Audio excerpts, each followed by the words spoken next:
At 8:47 a.m., December 14th, 1944, Ardennes Forest, Belgium. Private First Class. Vincent Hayes crouched behind a snow-covered stone wall, watching German infantry pour through the tree line 400 yards away. 37 soldiers, maybe more behind them. His M1 Garand held 8 rounds. The machine gun nest to his left had gone silent 3 minutes ago. Sergeant Whitmore and his crew were dead. Hayes was alone. In the next 90 seconds, he would do something no American training manual approved, something his officers had explicitly forbidden, something that would kill 19 enemy soldiers and change how the United States Army thought about urban warfare forever. The Ardennes offensive had started 3 days earlier. Everyone called it a surprise, but Hayes had known something was wrong for weeks. The German patrols had changed. They moved differently, faster, more aggressive. Command said the Wehrmacht was finished, beaten, retreating. The scouts on the ground saw otherwise. Hayes came from Pittsburgh's south side. His father had worked the Jones and Laughlin steel mill for 23 years before the furnace accident. Vincent grew up in the shadow of those stacks, learned to move through industrial spaces, the way other kids learned to ride bicycles. Catwalks, support beams, overhead cranes. By 14, he could navigate the mill's upper levels in complete darkness, knew which girders would hold weight and which were rusted through. His uncle ran a roofing company. Hayes spent summers on slanted surfaces, learned to anchor himself at angles that made other workers dizzy. Balance wasn't something you thought about. It was something your body knew. He'd enlisted in January 1943, 20 years old. The recruiter asked what he did for work. Steel work and roofing, Hayes said. They made him a rifleman. Nobody asked if he could do anything else. Basic training emphasized standard positions: prone, kneeling, standing, supported, unsupported. The manual was specific. Fire from stable positions, use available cover at ground level, maintain low profile. Hayes qualified expert marksman, but the doctrine felt wrong. Limited. In Pittsburgh, he'd learned that elevation changed everything. Height meant angles. Angles meant advantage. But the Army didn't care what a steelworker thought about tactical positioning. His unit, Company B, 2nd Battalion, 23rd Infantry Regiment, landed in France on June 12, 1944. 6 days after the initial invasion, they pushed inland through the hedgerows, small, vicious fights in every field. Hayes watched good soldiers die because they followed doctrine, textbook positions, regulation firing stances. The Germans had been fighting for 5 years. They knew where American riflemen would be. They knew the manual, too. Private Danny Sullivan took a round through the throat on June 28th, outside Carentan. He'd been firing from behind a stone wall, proper prone position, exactly like the field manual illustrated. The German sniper had the angle calculated. Sullivan was from Boston, 22 years old, talked constantly about his sister's wedding that August. He bled out in 40 seconds. Hayes held pressure on the wound, felt the blood pump through his fingers, watched Sullivan's eyes go empty. The chaplain said Sullivan died serving his country. Hayes thought Sullivan died because he'd been exactly where the manual said to be. Corporal James Ridley caught shrapnel from a mortar on July 19th near St. Lo. He'd taken cover in a foxhole. Regulation depth, regulation position. The mortar crew had ranged in perfectly. They knew where foxholes would be. Ridley lost both legs below the knee. He screamed for 11 minutes before the morphine took hold. Died 3 hours later from blood loss. He was from Tennessee, had a pregnant wife back home. She'd written him every day. Hayes helped sort his personal effects.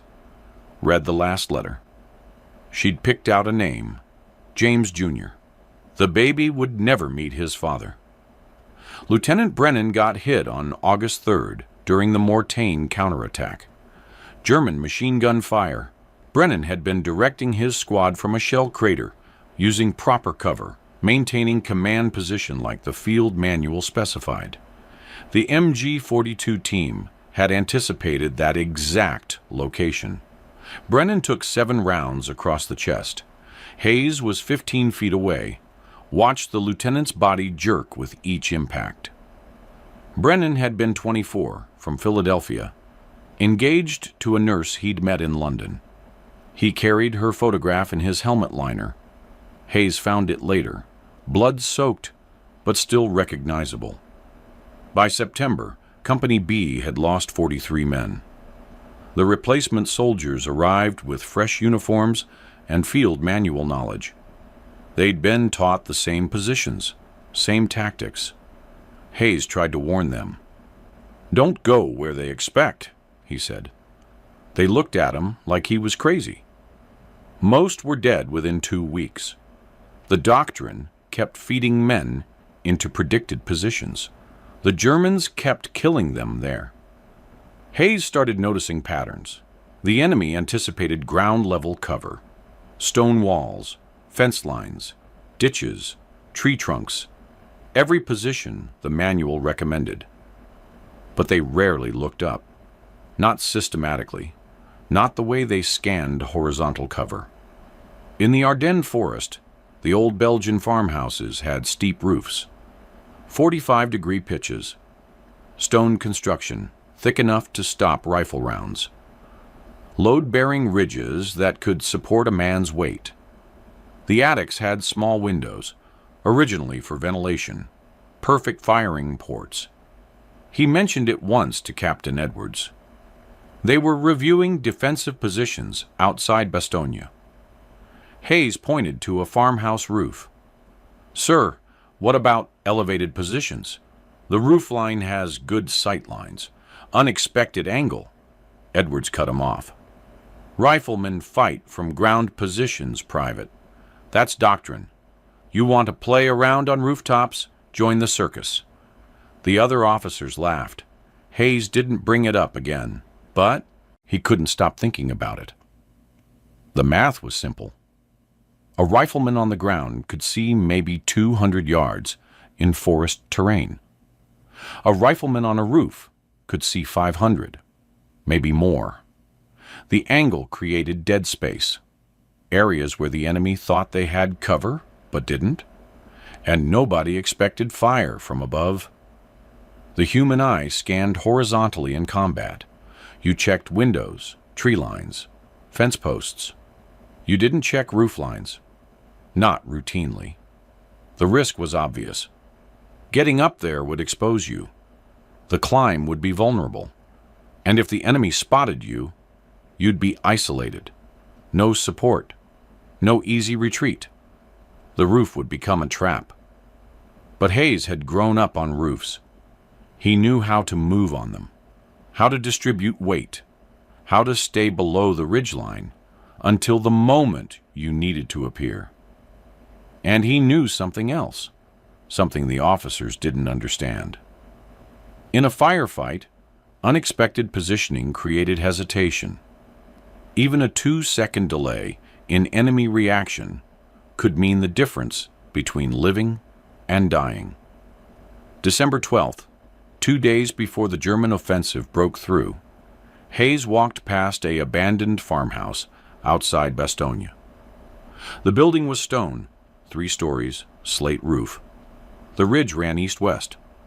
Perfect elevation over the approach routes. He climbed up after dark, tested the surface. The slate was solid, good anchor points. The attic window opened quietly. Inside, he could brace against the beam structure, achieve a stable shooting position 30 degrees above horizontal. From there, he could cover 400 yards of open ground. Any German advance through that sector would be exposed. He didn't tell anyone, didn't ask permission. He knew what the answer would be. December 14th, the offensive started at dawn. The German artillery barrage lasted 40 minutes. heavier than anything Hayes had experienced. When it stopped, the infantry came. Not the exhausted, retreating Wehrmacht command had described. These were fresh troops, well-equipped, moving with the coordination of soldiers who'd been training for this specific operation. They hit the American positions in waves, overwhelming the forward foxholes. By 8:30 a.m., Company B was falling back. Hayes's squad got separated during the retreat. He ended up alone near the farmhouse. That's when he saw the machine gun nest get overrun. Sergeant Whitmore's crew, 3 men. The Germans came from 2 directions, grenades first, then close assault. Hayes was too far away to help. He watched Whitmore try to swing the .30 caliber around, saw the grenade land behind the sandbags, saw the explosion. When the smoke cleared, all 3 Americans were down. The Germans kept moving. Hayes looked at the farmhouse, the roof. He had maybe 2 minutes before the next German wave came through. He could retreat, follow doctrine, fall back to the secondary line. Or he could do what he'd been thinking about for months. He ran for the building. The farmhouse door was unlocked. Inside, the stairs to the attic were narrow, steep. Hayes took them 2 at a time, his boots loud on the wood. The attic smelled like old hay and dust. He moved to the window, pushed it open. The December air hit his face, cold enough to hurt. He could hear the Germans shouting in the tree line. Close, very close. Hayes climbed out onto the roof. The slate was icy but textured enough for grip. He'd done this 100 times on Pittsburgh roofs, in snow, in rain. He stayed low, moved along the ridgeline toward the eastern gable. From there, he'd have the angle he needed. The slate creaked under his weight, but held. He could smell smoke from the artillery barrage, sharp and chemical. He reached the gable end, braced his left shoulder against the brick chimney. The surface was rough, gave good purchase. He extended his legs down the roof slope, boots wedged against the raised seam where 2 slate sections met. Stable. Not comfortable, but stable. He brought the M1 up, rested the barrel on the gable peak. The position was 37 degrees from horizontal, completely outside any standard manual illustration. He could see everything, the entire approach route, the tree line where the Germans were staging, the open ground they'd have to cross, 420 yards. Well within the Garand's effective range. Hayes counted them. 37 soldiers visible. More movement deeper in the trees. They were preparing for the next push. He could see an officer, probably a lieutenant, directing soldiers into assault positions. The Germans thought they'd cleared this sector. The machine gun nest was destroyed.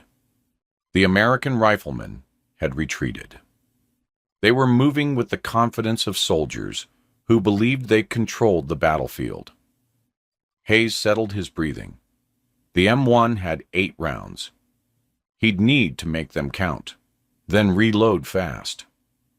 The roof position gave him advantage, but once he fired, they'd start looking for him. He had maybe 30 seconds before they figured out the angle. He'd get 1 reload, maybe 2 if he was fast. 24 rounds maximum, against 37 soldiers. The German officer raised his arm, the signal to advance. Hayes exhaled and squeezed the trigger. The first shot took the officer in the chest. He dropped. The soldiers around him froze. That 2-second hesitation Hayes had predicted. They were scanning tree lines, windows, ground-level positions, not up. Hayes fired again. A soldier near the fallen officer. Hit. Another. Hit. The M1's action was smooth, familiar. He'd fired this rifle thousands of times, knew its rhythm like his own heartbeat. The Germans still hadn't located him. They were returning fire, but at positions they expected. Fence lines, stone walls, tree trunks. Their rounds were hitting 20 feet below Hayes, chewing apart a garden wall that no one was behind. Fourth shot, fifth, sixth. Each one found a target. The Germans were bunching up now, taking cover behind trees. But the elevation gave Hayes angles they couldn't anticipate. A soldier crouched behind an oak trunk was exposed from above. Hayes put a round through his shoulder. Seventh shot, eighth. The Garand's clip ejected with its distinctive ping, loud even over the gunfire. Hayes ducked below the ridgeline, pulled a fresh clip from his bandolier. His hands were shaking slightly. Adrenaline, not fear. He reloaded. 5 seconds, came back up. The Germans had figured out the general direction. They were firing toward the farmhouse now, but still at windows, at ground level. Hayes could hear rounds punching through the walls below him. None were close. He acquired targets. The Germans were trying to advance, moving between trees. Hayes led one by 2 feet, accounting for movement. Fired. The soldier went down. Next target. Fired. Hit. The angle meant his rounds were coming down at them, harder to judge, harder to dodge. Ballistics the field manual never covered because the field manual assumed you fired horizontally. Another soldier broke from cover, running toward better position. Hayes tracked him, smooth swing, led by 3 feet. Fired. The soldier stumbled, fell. Hayes shifted aim. 2 soldiers by a stone wall crouched behind it.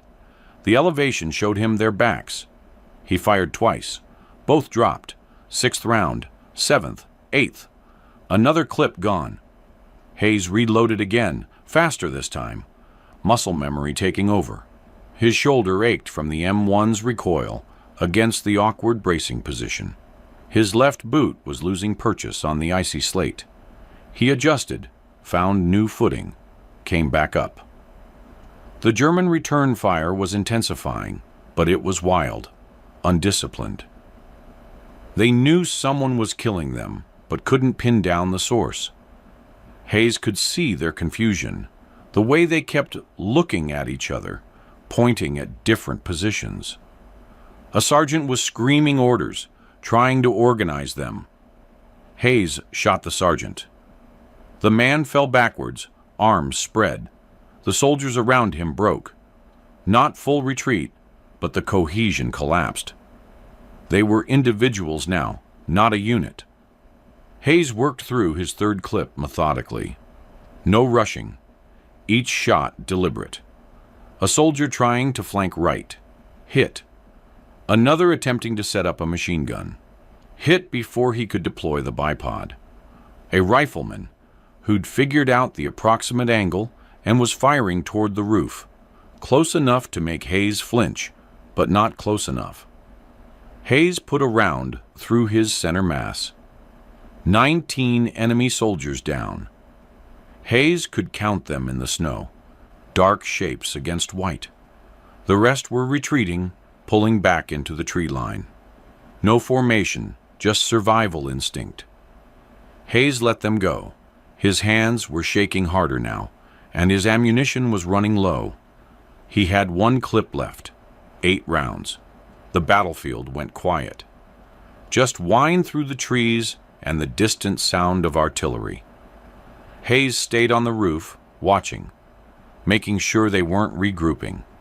His heart was hammering. He could taste copper in his mouth. Every breath hurt from the cold air. After 5 minutes, he climbed down. His legs were stiff, muscles locked from the awkward bracing position. Inside the farmhouse, he sat on the floor, back against the wall. The M1 was across his lap. His hands had stopped shaking. He felt nothing. No triumph, no fear, just the hollow emptiness that came after combat. 30 minutes later, he heard American voices. His unit had stopped the retreat, was moving back to re-establish positions. Hayes walked out of the farmhouse. Corporal Jennings saw him first, did a double take. "Hayes, we thought you were dead. Where the hell were you?" Hayes pointed at the farmhouse. "In there." Jennings looked past him at the field of German casualties. "Jesus Christ, you did that?" "Yes." "From where? We couldn't see you." Hayes hesitated. "Then, the roof." Jennings stared at him. "The roof? You were on the fucking roof?" "Yes." By that evening, the entire company knew. Captain Edwards called Hayes to the command post. The captain looked tired, older than his 31 years. "Private Hayes, I'm told you engaged enemy forces from an elevated position today." "Yes, sir." "An elevated position not approved by tactical doctrine." "Yes, sir." Edwards was quiet for a moment. "How many?" 19 confirmed, sir. I counted the bodies." Edwards looked at the report in his hands. 19 enemy combatants, engaged at 400+ yards, from a rooftop position. He set the paper down. "You realize this is a court-martial offense. Deviation from approved tactical doctrine during combat operations." Hayes said nothing. Edwards leaned back. "Except you broke a German assault that would have overrun this entire sector. And you did it alone, with a rifle." He rubbed his face. "I should send you up for charges. But if I do, every division commander from here to Paris is going to ask why I'm prosecuting the soldier who killed 19 Germans in 90 seconds. I understand, sir. Do you? Because I don't." Edwards stood up, walked to the window. "This isn't how we do things, Hayes. There are regulations, procedures.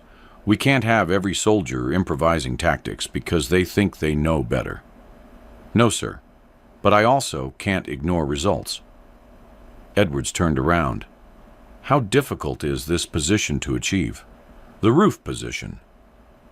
Hayes considered. "Need the right building, sir. Stone construction, load-bearing roof, proper angle. And you need someone who knows how to move on steep surfaces without falling off." "Could you teach it?" Hayes blinked. "Sir? Could you teach other soldiers this technique? If we found appropriate structures, could you train them to use elevated firing positions effectively?" Hayes thought about the Pittsburgh steel mill, the summers on roofs with his uncle. "Yes, sir, but it's not for everyone. Takes specific skills, balance, comfort with heights, spatial awareness." Edwards nodded slowly. "I'm going to make a note in my report about this engagement. I'm also going to recommend that division headquarters establish a training program for unconventional marksmanship positions to be supervised by you." He looked at Hayes directly. "That's not official recognition.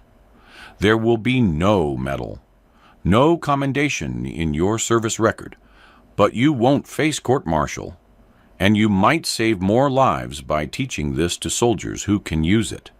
"Yes, sir." Dismissed. Hayes saluted and left. Outside the command post, Jennings was waiting. "Well?" "Training assignment," Hayes said. "No charges." Jennings grinned. "Damn right. You just changed how we fight." But Hayes knew it wasn't that simple. The Army didn't change fast. Doctrine was written in manuals, approved by committees, tested through official channels. What he'd done was improvisation, desperation, the kind of innovation that happened when soldiers were dying and regulations weren't working. The question was whether anyone above Edwards would care. The answer came 3 days later. A major from divisional headquarters arrived with an engineering team. They wanted to see the farmhouse, understand the position Hayes had used. The major's name was Carlson, and he looked at Hayes like he was examining a strange insect. "Show me," Carlson said. Hayes took him up to the roof, demonstrated the positioning, the bracing technique, the sight lines. Carlson took notes, had the engineers take measurements. After 20 minutes, he climbed back down. His uniform was covered in slate dust. "This is insane," Carlson said. "You were completely exposed up there." "Yes, sir." "One German with a rifle could have killed you." "Yes, sir." But they didn't know where to look. Carlson consulted his notes. The angle of fire was approximately 37 degrees from horizontal. That's outside the training parameters for standard marksmanship instruction. "Yes, sir." "And you maintained accuracy at 400 yards from an unstable position." "The position was stable, sir, just unconventional." Carlson looked at him for a long moment. "The field manual doesn't cover this because the field manual assumes rational tactical behavior. What you did was irrational." "It worked, sir." "This time." Carlson closed his notebook. "Division wants this formalized. Not as official doctrine. That would take years of approval.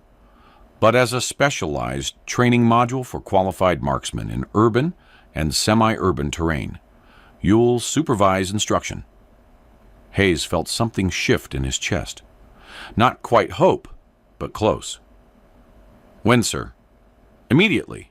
We're pulling you from line duty." Carlson paused. "This isn't a reward, Private. This is a practical assignment. We need every advantage we can get, and if rooftop positioning gives us an edge, we'll use it. But understand, you're teaching soldiers to do something inherently dangerous. Some of them will die trying to replicate what you did." "Yes, sir." Carlson left. Hayes stood outside the farmhouse, looking at the roof. He'd climbed up there, expecting to die, had accepted it as the cost of taking 19 Germans with him. Instead, he was going to teach other soldiers to do the same thing. The training program started on December 20th. 7 soldiers selected from various companies, all expert marksmen, all with demonstrated physical coordination.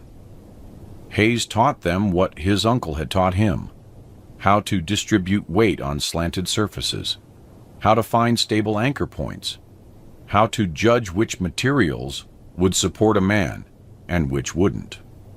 He taught them the Pittsburgh steel mill lessons about reading structural integrity by sight. He taught them how to move below ridge lines, how to achieve firing positions that minimized exposure while maximizing sight lines. 3 of the 7 couldn't do it. Fear of heights, poor balance, or simple inability to trust their body weight to angled surfaces. Hayes sent them back to their units. The remaining 4 took to it naturally. They practiced on farmhouses, barns, church steeples. Hayes drilled them on entry and exit routes, on calculating angles, on the specific ballistics of elevated firing positions. By January, those 4 soldiers had achieved 12 confirmed engagements using rooftop positions. 23 enemy casualties total, 0 American losses. Word spread. Not through official channels, through soldier-to-soldier conversation. Riflemen who'd seen the results, who'd watched Germans get picked off from angles they never anticipated. Other units started improvising their own elevated positions. Not always rooftops, sometimes haylofts, water towers, upper floors of damaged buildings, anything that provided height advantage. The technique was spreading organically, the way useful things spread in combat. Somebody tries it, it works.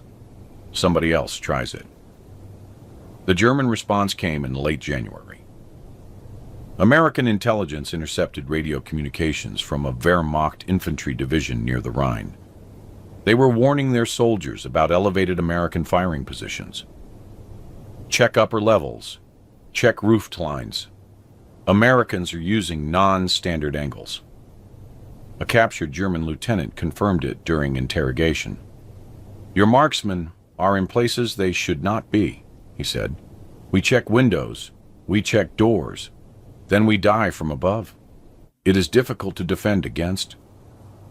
By February, the concept had reached 12th Army Group headquarters.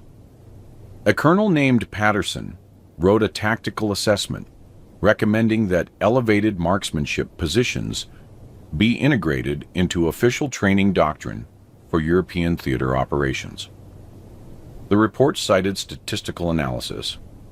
Units employing elevated positions showed 31% higher enemy casualty rates and 18% lower friendly casualties in urban engagements compared to units using standard doctrine.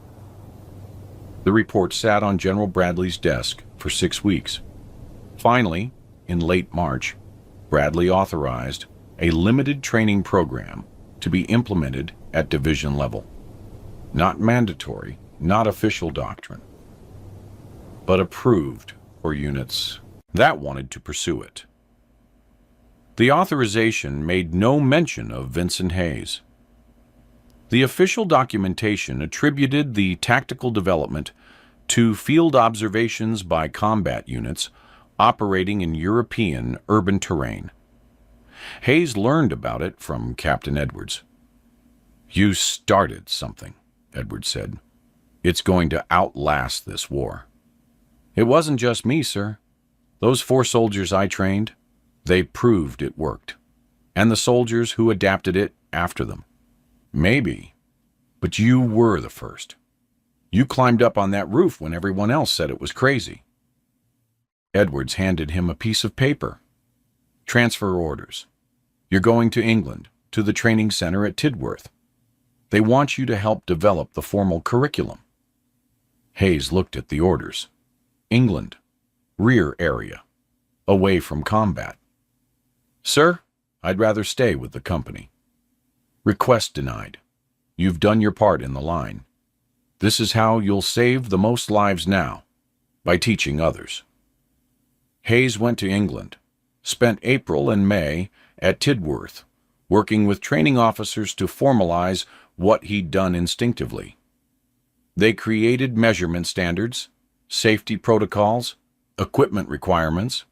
They filmed demonstration exercises.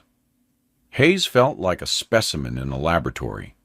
Soldiers watching him climb roofs and take shooting positions while officers scribbled notes.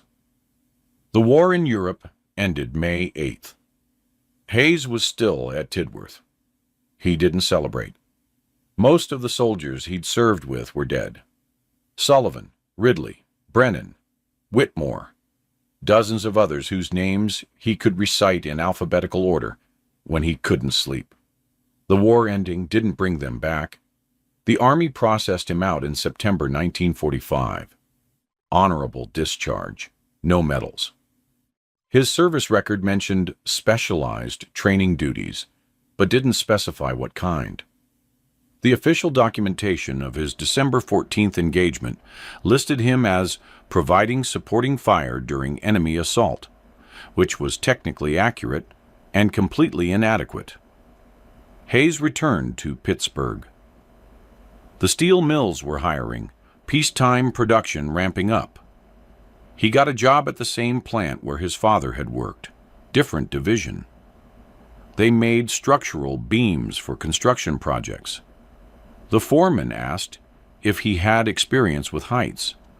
Hayes said yes. They put him on the rigging crew, the team that worked on the upper frameworks during installation. It was good work, solitary. He could spend entire shifts 30 feet in the air, moving among the girders, no one talking to him. He didn't talk about the war. When people asked, he said he'd been in the infantry, served in Europe, came home. He didn't mention the roof, didn't mention the 19 German soldiers, didn't mention that his improvised tactic had been adopted by thousands of soldiers and was being written into training manuals. In 1948, he married a woman named Catherine, who worked at the Heinz factory. They had 2 children, both daughters. He taught them to climb carefully, to test their weight, to never trust a surface until they'd verified it could hold them. He didn't explain why these lessons mattered. They learned anyway. The Pittsburgh Post-Gazette ran a story in 1952 about local veterans. They interviewed Hayes briefly. The reporter asked what he'd done during the war. Marksmanship training, Hayes said, taught soldiers to shoot from different positions. The story was 3 paragraphs, buried on page 7. It never mentioned rooftops. Hayes retired from the steel mill in 1978, 65 years old. His daughters had families of their own by then. He spent his retirement working small construction jobs, helping neighbors with roof repairs. He still climbed easily, moved on slanted surfaces, like gravity was a suggestion. Other contractors who worked with him noticed, but didn't ask. Old guys who could still handle heights were valuable. You didn't question their methods. In 1983, a military historian named Dr. Robert Chen published a paper titled Tactical Innovation in World War II Urban Combat. The paper analyzed the development of elevated firing positions in the European theater. It cited the December 14, 1944 engagement outside Bastogne as the likely origin point. The paper mentioned an unnamed private who'd achieved 19 confirmed kills from a rooftop position, sparking the tactical evolution. Chen spent 2 years trying to identify that private. He interviewed veterans, reviewed unit records, cross-referenced casualty reports. Eventually, he found Captain Edwards's original report in the National Archives, heavily redacted, but with enough detail to trace back to Company B, 23rd Infantry. From there, he found Hayes's name. Chen called Hayes in 1985, asked if he could visit, discuss the December 14th engagement. Hayes said no. Chen persisted, wrote letters, called again. Hayes finally agreed to one conversation with conditions: no recording, no photographs, no detailed tactical reconstruction. They met at Hayes's house in Pittsburgh.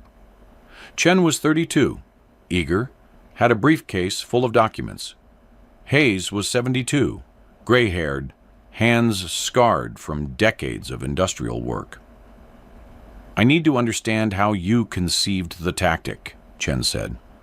"The field manual had nothing comparable. Where did the idea come from?" Hayes shrugged. "Grew up around roofs. Seemed obvious." "But you recognized a military application that trained officers didn't see?" "They weren't looking for it. I was trying not to die." Chen consulted his notes. "Your engagement directly influenced tactical doctrine that's still taught today. Urban warfare training includes elevated position protocols derived from your methods. Conservative estimates credit this tactical evolution with saving between 400 and 600 American lives during the final months of the European campaign." Hayes was quiet for a long time. 400 soldiers? At minimum, possibly more if you account for post-war applications. Hayes looked out the window at his backyard. "I didn't know that. The Army never told you?" "The Army never told me anything. I got sent to England to teach some classes. Then they discharged me." Chen leaned forward. "What you did changed modern infantry tactics. You should be recognized for that." "I did what needed doing. Recognition wasn't the point." Chen left, frustrated. He published his paper anyway, Hayes's name included. A few military journals picked it up. Some veteran organizations mentioned it in their newsletters. Hayes received a handful of letters from soldiers who'd used elevated positions in Korea, Vietnam, later conflicts. He read them all, responded to none.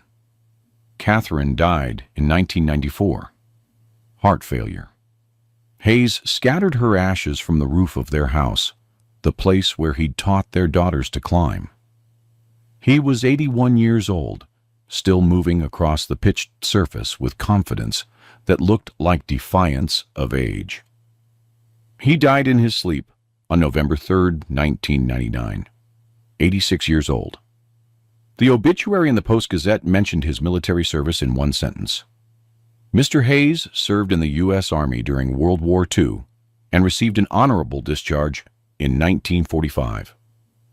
Nothing about December 14th, 1944. Nothing about the 19 German soldiers. Nothing about changing how soldiers think about positioning and angles and the assumptions enemies make about where threats come from. His daughters found a box in the attic after he died. Inside were his discharge papers, a few letters from Army buddies, and a single photograph. Hayes on a farmhouse roof in Belgium, December 1944. Someone had taken it without him knowing. He was braced against a chimney, M1 Garand across his lap, looking at something beyond the camera's frame. His expression was unreadable. The photograph was labeled on the back, in faded pencil. Vincent, the day everything changed. The elevated firing position protocol is still taught at Fort Benning, now Fort Moore. Infantry officers learn the basics. Identify structures with load-bearing capacity. Verify sight lines. Establish entry-exit routes. Account for exposure risk. The doctrine has evolved. Modern soldiers have better equipment, better training, better support than Hayes had in 1944. But the fundamental principle remains. Sometimes the answer isn't in the manual. It's in looking at the battlefield from an angle nobody expected. That's how innovation actually happens in war. Not through committees, not through years of testing, through soldiers who recognize the doctrine isn't working, who have skills the military didn't know they needed, who risk everything because watching their friends die following regulations becomes unbearable. Hayes never called himself a hero.